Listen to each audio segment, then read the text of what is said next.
दिलवाती हूँ तुम्हें। राहुल गांधी जी का इंटरव्यू के लिए लाइन अप करवा रही है मैडम, इनका बहुत बहुत धन्यवाद। इतने बड़े नेता का इंटरव्यू दिलवा रही हैं। हम दिलवाएंगे। हाँ बिल्कुल, बहुत बहुत धन्यवाद आपका। अगर आप बिल्कुल बिल्कुल नंबर नोट कर लीजिए। हाँ नंबर नोट कर दीजिएगा आप अपना। आज तक बता दो कौन सा इसने तीर मार दिया तुम्हारे प्रधानमंत्री ने, मुझे इस चीज का बता दो। कांग्रेस तो सुसरी बेकार है, बिल्कुल रद्दी में है।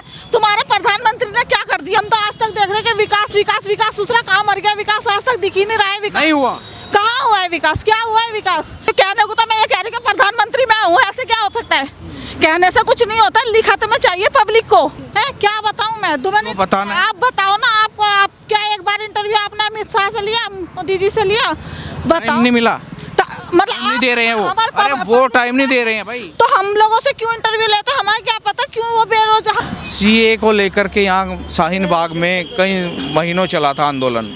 अब सरकार कह रही है कि सीए तो लागू हो गया रहेगा, हमारे देश का कानून है और हो सकता है कि एक आध महीने के अंदर ये लागू हो। पहली बात तो मैं आप पे ही कहना चाहती हूँ, आप इतने घर से फ्री हैं क्या? जो तुम सीए एनआरसी का मुद्दा पुराने जमाने का लेकर चला रहा, आज की तो देखो। आज ही कल बयान दिया अमित शाह ने, कल बयान दिया अमित शाह ने कि लागू होकर रहेगा। गरीबों का क्या हाल हो रहा है ये ना दिख रहा है? बेरोजगारी कितनी बड़ी बताइए ना, बताइए। है। क्या बताऊं मैं तुम्हें? बताना, आप बताओ ना। आपको आप क्या एक बार इंटरव्यू आपने अमित शाह से लिया, मोदी जी से लिया? बताओ। नहीं मिला, मतलब नहीं दे रहे हैं वो। अरे वो टाइम नहीं दे रहे हैं भाई। तो हम लोगों से क्यों इंटरव्यू लेते? हमें क्या पता क्यों वो बेरोजगार। हम तो आज तक देख रहे हैं कि विकास विकास विकास, दूसरा कहाँ मर गया विकास? आज तक दिख ही नहीं रहा है विकास। नहीं हुआ, कहाँ हुआ है विकास? क्या हुआ है विकास? कितने लोग नौकरी से बेनौकरी फिर रहे हैं, कितने बेरोजगार है। कभी देखा है सड़कों पर आके कितने लोग गरीब बिस्तरों के बारे भूखे प्यासे सो रहे हैं? उनके बारे में आप दिखाते हो? आप दिखाते हो उसके बारे में? नहीं दिखाते ना। उनके बारे में पहले दिखाओ कि जो रोडों पे, अभी भी जाके देख लो रोडों पे कितने फुटपाथ पे सो रहे हैं, गरीब लोग मर रहे हैं। उन पे कुछ नहीं दिखाओगे, बस ये दिखाओगे सीएनआरसी का हुआ फलाना ये। अरे इन चीज़ों पे दिखाने से कोई फायदा नहीं है मेरे भाई। उन पे दिखाओ जो लोग भूखे मर रहे हैं, बेरोजगारी से मर रहे हैं। ड्राइवरों का ही मुद्दा लेके ढूंढ लो अब। कितना तगड़ा मुद्दा चला, उस पर आप लोगों ने पूछा हो गया? आज कल पूछा था, आज बंद हो गया। क्या बंद हो गया? कुछ भी नहीं मान गए वो। नहीं माने भाई, मेरे हस्बैंड खुद ड्राइवर है, कैसे मान गए? हड़ताल बंद हो गई आज से। मीडिया बता रही है भाई ये नहीं, आप देख, मगर है। मैं भी जाम में था कल को, आज निस्तारण हो गया, सुबह गया था। लिखत में दिया उन्होंने, लिखत में दिया उन्होंने, लिखत में दिया कि हड़ताल खत्म हो गई है। कह दिया कि सरकार ने आश्वासन दिया कि कानून बदला जाएगा। तो कहने को तो मैं ये कह रही हूँ प्रधानमंत्री मैं हूँ, ऐसे क्या हो सकता है? कहने से कुछ नहीं होता, लिखत में चाहिए पब्लिक को। ठीक है, बोल रहे हैं, दिखा रहे हैं।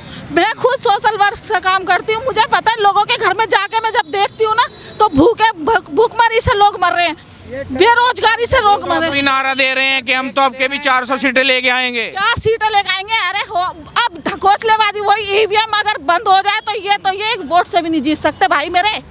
तो कैसी बात करेंगे? तो ईवीएम में घोटाला करते हैं इसीलिए जीतते हर साल हर बार। भैया मेरे ये चीजें अच्छी नहीं है। आप लोग सच दिखाओ। हम कुछ अगर गलत करते तो राजस्थान कैसे जीतते, मध्य प्रदेश कैसे जीतते, छत्तीसगढ़ कैसे जीतते? मैं इस चीज का दावे से मैं कह रही हूँ, इस चीज की गारंटी मैं ले रही हूँ कि आप बैलेट पेपर से वोट कराओ, देखे भला कौन सा जीत जाएगा, कौन सा। मोदी जी दोबारा आ जाएंगे क्या? हमारे प्रधानमंत्री जी, हम ये नहीं कह रहे हमें मोदी जी से दिक्कत है, हमें इस सरकार से दिक्कत है। जो सरकार काम कहते हैं जहां हम जीतते हैं वहां आवाज उठाते हैं, जहां हार जाते हैं, हम दिल्ली में हार गए, हम पंजाब में बीजेपी हार। मेरी बात सुनिए आप, बीजेपी ये कहती है कि जहां पंजाब में ये लोग जीते, जो ये तेलंगाना में, दिल्ली में जीते, तो वहाँ पे तो ईवीएम सही है, क्योंकि जहाँ हारते हैं वहाँ ईवीएम। क्या ईवीएम सही है? पंजाब में आप जीती, कहाँ जीते? दिल्ली में आप जीती, और जो तेलंगाना में कांग्रेस जीती। ये बस ढकोसला करके दिखा दे कि वहाँ जीते वहाँ जीते। जो मेहनत वहाँ तो इन्होंने अपनी अस्तेसी मरा ली ना। और चलो वो तो मुद्दा हो गया वोट का हार और जीत का, उस चीज पे मत वो करो, उस चीज पे लेके दौड़ो। जब हम सुबह को निकलते हैं ना घर से, मैं एक सोशल वर्क को घर में जा के लोगों के देखती हूँ कि कितने लोग भूखमरी से मर रहे हैं, कितने लोग बेरोजगारी से मर रहे हैं, उनको कोई नहीं देखता। हॉस्पिटल बनवा दी, कहाँ है हॉस्पिटल? नौकरियाँ दे दी, कहाँ है नौकरी? मेरे हस्बैंड खुद ट्रक ड्राइवर है, कहाँ हड़ताल खत्म हो गई? कौन सी हड़ताल खत्म कर दी? किसने कर दी? लिखत में दी है क्या उन्होंने? पहले इनका माइंड सेट हो जाए। नहीं गलत, ये गलत बोल रहा है। मेरा रोज का पाला मीडिया से ही पड़ता है, ऐसी बात नहीं। मैं ओखला विधानसभा से अध्यक्ष हूँ, ठीक है, आई समझ में बात। कौन सी पार्टी से? अब पार्टी जरूरी है बतानी? जब अध्यक्ष है तो बताना पड़ेगा। कांग्रेस पार्टी से हूँ, कांग्रेस पार्टी से हूँ। अच्छा, ठीक है। आपकी तो नई यात्रा निकल रही है, न्याय यात्रा। जरूर हिस्सा लेंगे। और बीजेपी यही तो कह रही है कि उनकी यात्राओं से फर्क नहीं पड़ता। अब देखो ढोंग करेंगे। राहुल ने पहले भी निकाली यात्राएं। देखो भाई बीजेपी में तो मैं भी हूँ, मैं क्या कहूँ, मैं 2014 से वोट देते हुए आ रहा हूँ। मेरा बीजेपी को? मोहम्मद नसीम। हाँ, बीजेपी को वो भी उनका कैंडिडेट खड़ा होता है, बीजेपी को ही वोट देता हूँ मैं, ठीक है। भी दुखी। मगर अब भाई जो ये कानून ला रहे हैं, अब उसे हमें भी दिक्कत हो रही हम तो है। कह रहे हैं मोदी जी को खूब छिक के वोट दो, हमें कोई फर्क नहीं पड़ रहा। और फर्क किसे पड़ेगा? अपोजिशन में तो कांग्रेस ही है, जब कांग्रेस को फर्क नहीं कोई पड़ेगा। फर्क नहीं पड़ेगा। हमारी सरकार पहले भी मजबूत है, आज भी और आगे भी रहेगी, क्योंकि वो कोई वैसी पार्टी नहीं है, मजबूत पार्टी है, ठीक है।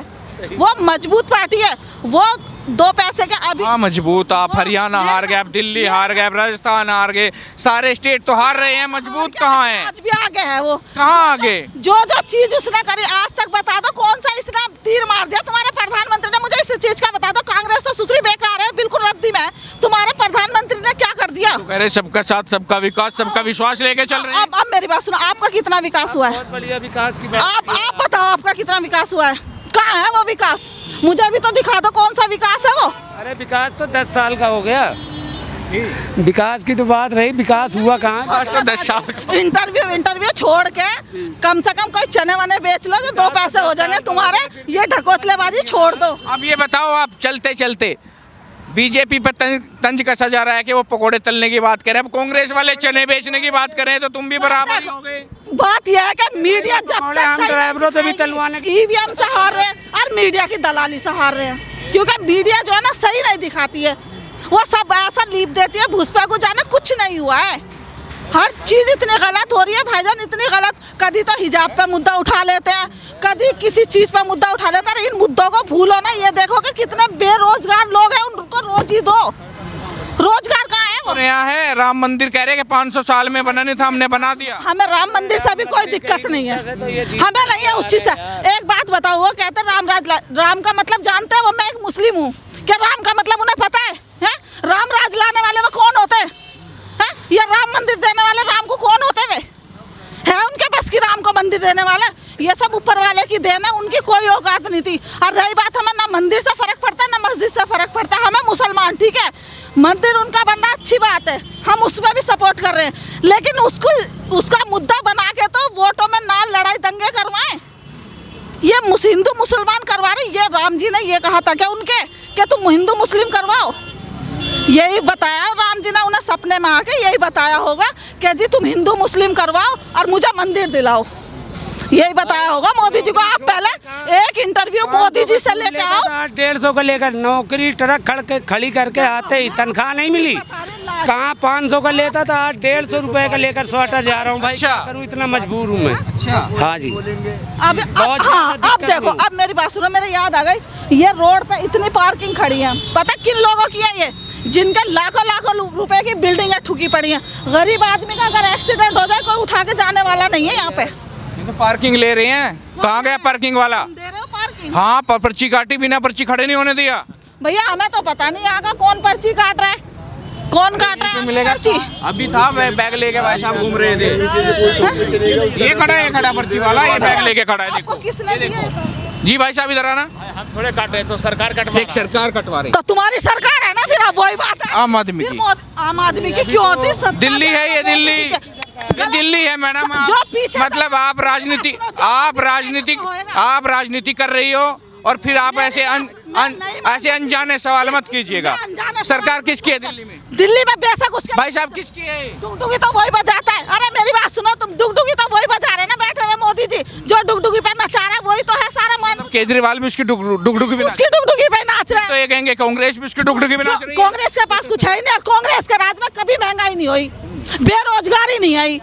जो चीज है वो तो आप मेरे मुद्दे ये मत घुमाओ, ठीक है, इन चीजों पे मत घुमाओ। जो चीज आपने गाड़ी का, हमने कहा पेड़ है गाड़ी। मेरी बात सुनो, मुझे सिर्फ एक चीज का जवाब दे दो कि तुम लोग कह रहे हो कि कांग्रेस ऐसी, कांग्रेस हमने क्या, कांग्रेस सबसे रद्द है। पर एक चीज तो बता दो, मोदी जी ने तुम्हारे कितने रोजगार दे दिए, कितनी नौकरियां दे दी, कितने घरों बनवा दिए, शौचालय बनवा रहे हैं। जब शौचालय पेट में ही नहीं कुछ होगा तो शौचालय में क्या जाएंगे?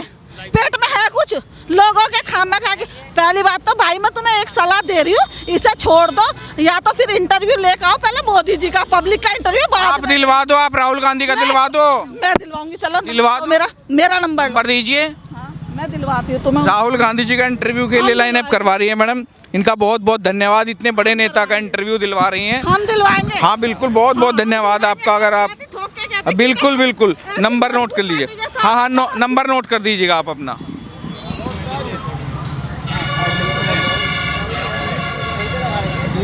जी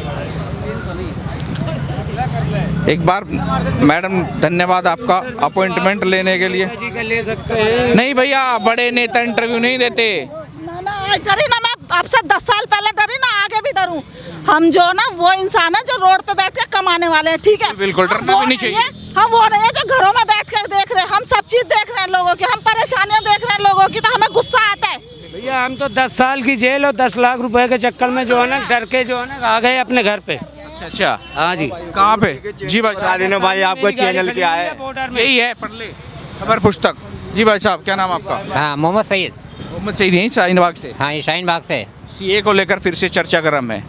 यहाँ पे तो रोड कई महीनों बंद रहा, धरना हुआ, पूरे देश भर से लोग यहाँ आए। अब अमित शाह जी कह रहे हैं कि देश हमारे कानून, ये कानून है जो हमारे देश का है, लागू हो के रहेगा। हाँ, अभी अमित शाह ने या जिसने भी ये कानून लाया है वो तो कानून वो तो लाएंगे ही, लेकिन इसमें जनता पब्लिक क्या चाहती है उस पब्लिक को इस पर डिसीजन लेना होगा। तो ये तमाम लोग यहाँ शाहीन बाग से थे जिनका साफ तौर पे कहना है कि नाराज़गी सरकार के प्रति ज़रूर है। इनका साफ तौर पे कहना है कि सीए और ऐसे मुद्दों में उलझाकर कहीं ना कहीं देश का नुकसान करना ये पार्टी चाहती है और असल मुद्दा से भटकाना चाहती है, हिंदू मुस्लिम करवाना चाहती है, तमाम मुद्दे में उलझा के वोट बटोरने का काम बीजेपी पार्टी कर रही है। अपने सहयोगी अंकित के साथ में कुलदीप सिंह, दिल्ली से।